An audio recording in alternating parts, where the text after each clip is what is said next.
Bonjour à tous et bienvenue sur Mobuzz TV en ce mercredi 9 janvier. Moi c'est Osiris et vous êtes sur le point de vivre votre dose d'infos quotidienne. C'est parti! Ça y est, le tant attendu Wika Search est dispo depuis lundi. Le moteur de recherche soi-disant humain, c'est-à-dire basé sur l'open source Nutch, est un logiciel qui contient des index des pages créées par Grub, société acquise par Wika l'an dernier. Malheureusement pour l'instant en tout cas, les recherches sont plutôt pauvres. Les résultats sont vraiment minces et puis finalement, l'élément humain n'est pas si présent que ça. Pour l'instant, les utilisateurs peuvent ajouter des mots-clés, centres d'intérêt, etc. Et quand quelqu'un effectue une recherche sur les thèmes, la photo de l'utilisateur apparaît sur la colonne de droite. Et il paraîtrait que par la suite, les utilisateurs devraient pouvoir éditer les résultats pour affiner les recherches. Par ailleurs, comme prévu, Wika Search est aussi un réseau social dans lequel les profils des utilisateurs permettent de placer des photos, de rajouter des amis, etc.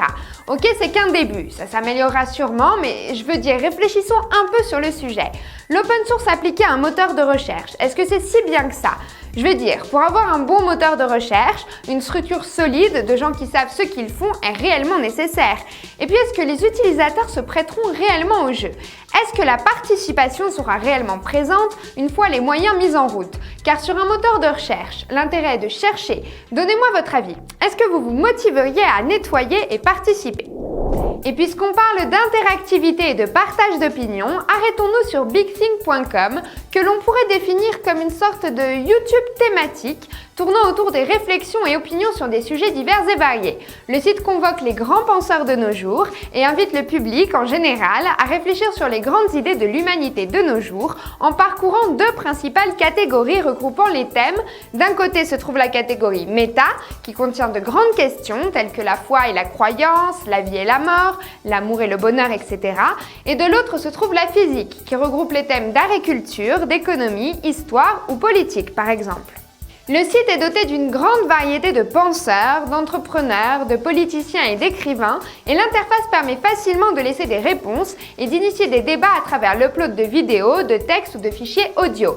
On notera la croissance de l'apparition de ce genre de site thématique, ce qui représente sans doute une confirmation de la difficulté de recherche de vidéos spécifiques, les tags étant de moins en moins significatifs et pratiques dans des sites tels que YouTube.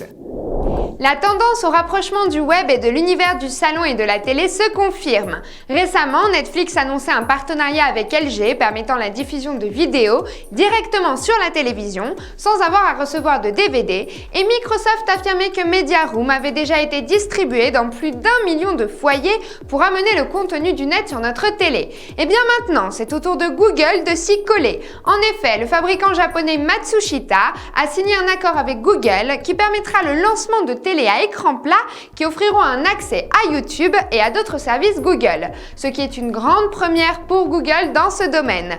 Une télé avec le net intégré sans appareil externe ni besoin de paiement d'un quelconque supplément est plutôt alléchante et permettrait à Google de s'installer encore davantage dans nos foyers, comme s'il n'était pas déjà assez présent.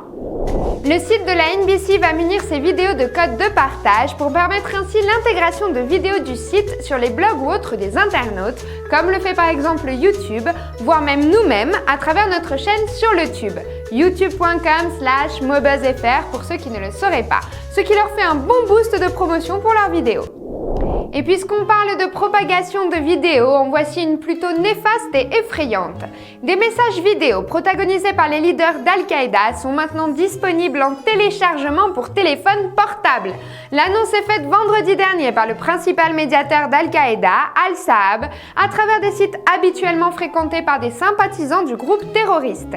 Samedi dernier, 8 vidéos étaient disponibles, incluant un hommage à Abu Musab al-Zarqawi, leader d'Al-Qaïda en Irak, assassiné en juin 2006 par les forces américaines en Irak.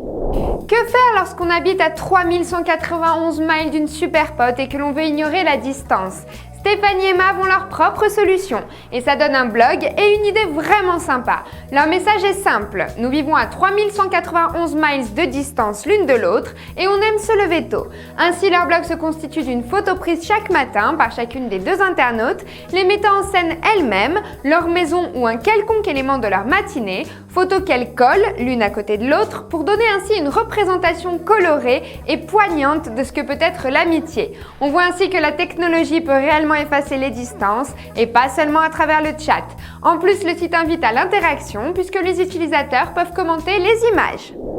Est-ce que vous connaissez Jeremy Clarkson? Au cas où votre réponse serait négative, à titre d'info, il s'agit d'un présentateur britannique plutôt célèbre qui a commis une erreur le week-end dernier en affirmant qu'il n'y avait pas de raison de s'inquiéter au sujet du vol de 2 disques durs contenant les infos de 25 millions de personnes l'an dernier.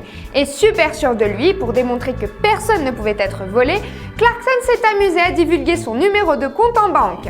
Malheureusement pour lui, mauvaise surprise, 500 livres étaient retirés de son compte en banque le jour suivant. Alors vous savez ce qu'il vous reste à faire, faites bien attention à vos papiers et ne laissez rien traîner. Moi je vous fais de gros bisous et vous dis à demain sur MoBuzz TV. Ciao!